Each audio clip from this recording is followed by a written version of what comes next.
Hello everyone, it's I, Just a Guy, and today we have a long form video. So make sure to hit the like and subscribe, and let's get to the video. Why do escalators have bushes on the side? Well, the answer is not what you may think. Despite escalators being invented in 1959 by a guy named Charles Seeberger, the skirt bush or the bushes on escalators was exposed to the public in the 1980s. They invented those to prevent clothing from being stuck in the gaps between escalators or things like coins going into those cracks bringing down the machine. So, now you know. Why are French fries called French fries? Well, the answer is not what you may think. You've probably assumed that French fries are from France since it has the word French in there. But the truth is that it came from Belgium. So, why is it called French fries? Well, the name French fries comes from the phrase to French, which just means to cut vegetables in long strips. So, when they were introduced to French fries, they called it French cut fried potatoes, later to be simplified to French fries. So, now you know. What is the first civilization? You've probably heard about civilizations like ancient Greece, Rome, and Egypt. But, what was the first? When asked this question, you may say the civilizations listed before ancient Rome, Greek, and Egypt. But those answers are wrong. So you may be wondering, what civilizations are we talking about? Well, the answer is the Sumerian civilization, being 6,000 to 7,000 years old. So now you know. Who invented the sandwich? Well, the answer is not what you may think. The modern sandwich could be originated back in 1762 from a guy named John Montagu. You see, he was a gambler, and he didn't want to leave the card table for dinner. So he asked his servants to get him roasted beef between two slices of bread. This meal slowly started catching around in London, becoming the meal we still eat today. So now you know. Does your brain stop developing at age 25? Well, the answer is not what you may think. You see, despite popular belief, this fun fact is false, and it originated from an old study about brain scanning. In the study, they found that there were a lot of changes during teenage years, and it stopped when the subject turned around 25. But in the study, they have one major flaw. They just stopped after the subject hit 25. But newer studies shown that our brain never stopped developing. So now you know. Does your brain stop developing at age 25? Well, the answer is not what you may think. You see, despite popular belief, this fun fact is false, and it originated from an old study about brain scanning. In the study, they found that there were a lot of changes during teenage years, and it stopped when the subject turned around 25. But in the study, they have one major flaw. They just stopped after the subject hit 25. But newer studies shown that our brain never stopped developing. So now you know. What is the origin of the hantavirus? You've probably heard about this online, but if you don't know what it is, the hantavirus is a group of viruses from rodent urine, saliva, and droppings. The first outbreak happened in the 1950s, infecting thousands of United Nations troops during the Korean War. Shortly after that, a guy named Hu Weng Li discovered a virus, and that virus is the hantavirus. But the virus itself was around for millions of years. So now you know. Have you ever done an assignment in school and had to write notes on paper and wondered who invented paper? Well, archaeologists found evidence that paper can be traced all the way back in the 2nd century in China when a guy named Kai Lung wanted an easy way to produce writing material for Chinese courts. Back then, they wanted efficiency, so they couldn't use wood or bamboo since they were too heavy to carry. Also, they couldn't use silk since it was too expensive for mass use. Then came Kai Lung. He came up with the idea of modern paper, made out of bark, hemp, and old fishnets. So, now you know. Did you know you can save up to 25 kilograms of carbon dioxide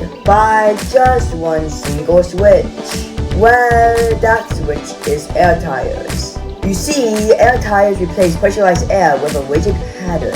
Since it requires no air, you don't need to worry about running over a nail or something sharp. Plus, it also lasts longer, which just means less carbon dioxide.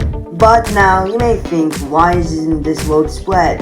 Well, airless tires are more rough and a high heat accumulation, which basically just means it's harder than above the intended limit. So now you know. Why do we have speed bumps? Well, it's not what you may think.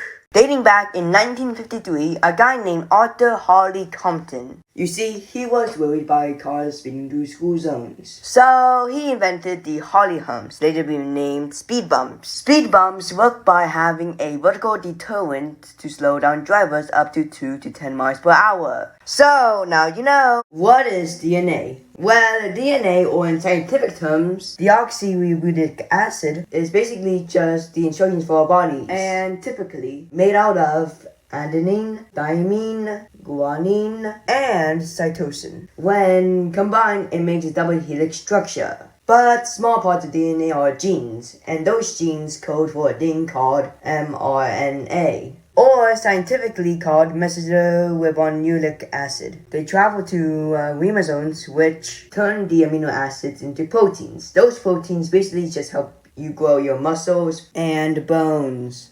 So, now you know. You've probably heard growing up that milk helps your bones get stronger. Well, is it actually the case? The answer will shock you. For starters, milk has a mineral that does help your bones. This mineral is called calcium, which does increase your bone density since calcium is the same material used in our bones. But more bone density doesn't mean stronger bones, since recent studies have shown that it did not decrease bone fractures. If you're finding something higher in calcium, you should get more fermented items like cheese and yogurt, which is better for the gut, and a higher case of having less bone fractures. So, now you know. Have you ever gone to a city, looked at a skyscraper, and wondered why are buildings so high? Well, it's not what you may think. For starters, buildings used to not be that high, and instead they have it wider, since most people don't want to go up a ton of stairs, and some people couldn't even go upstairs, leaving people with health issues at the bottom of the stairs. But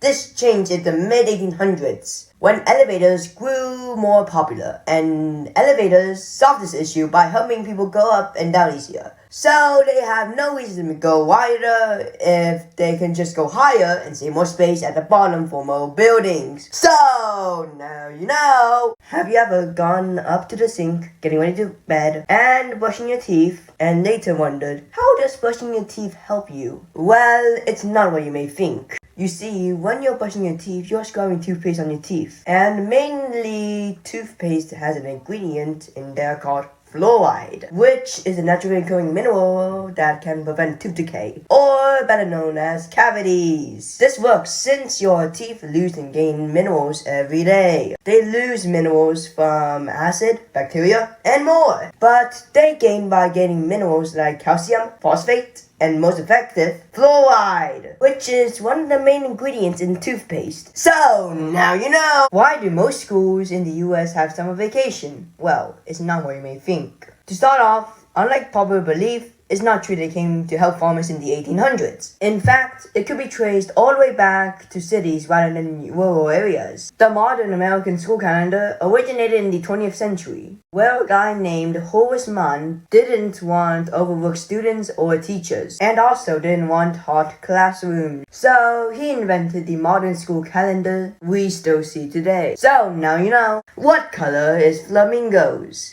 You may think the answer is obviously pink, right? But that's false. You see, unlike popular belief, the flamingo's natural color is gray. So now, you may wonder, why do flamingos seem pink?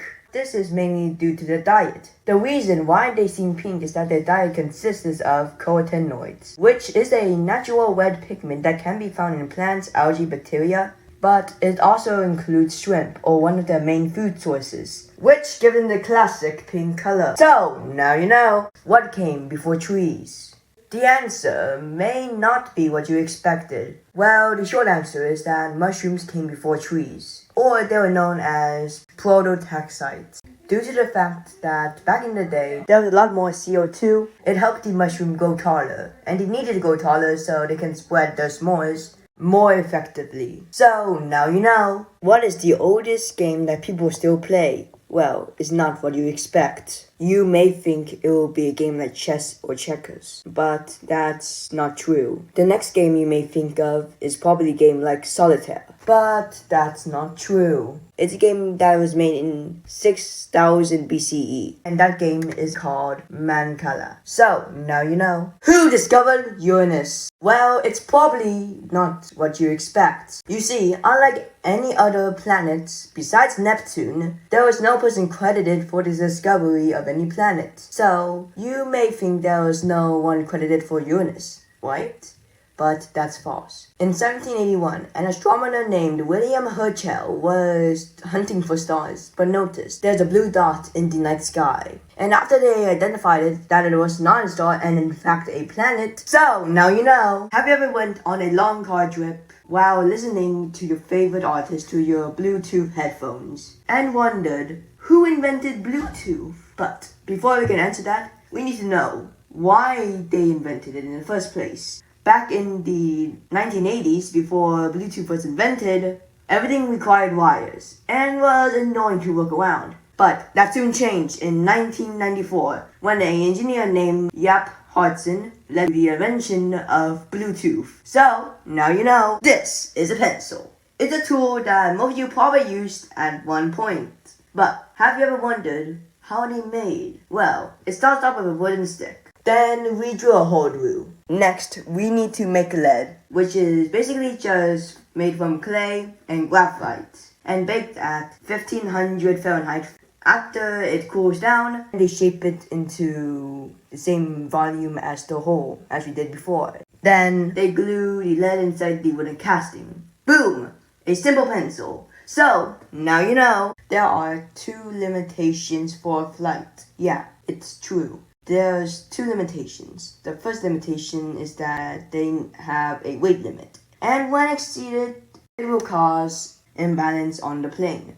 Or in simpler terms, just makes it hard to control. And not just that. The second limitation is gravity. You see, gravity pulls down on a plane, making it similar to weight. So, you can tell your friends that. Did you know, if you combine all of the human blood vessels, you can wrap it all around the world 2 to 4 times? Well, this is false. Despite popular belief, this fun fact is false. If you combine all of the human capillaries, a close estimate is 10,000 kilometers to 19,000 kilometers, which is not enough to go around the world.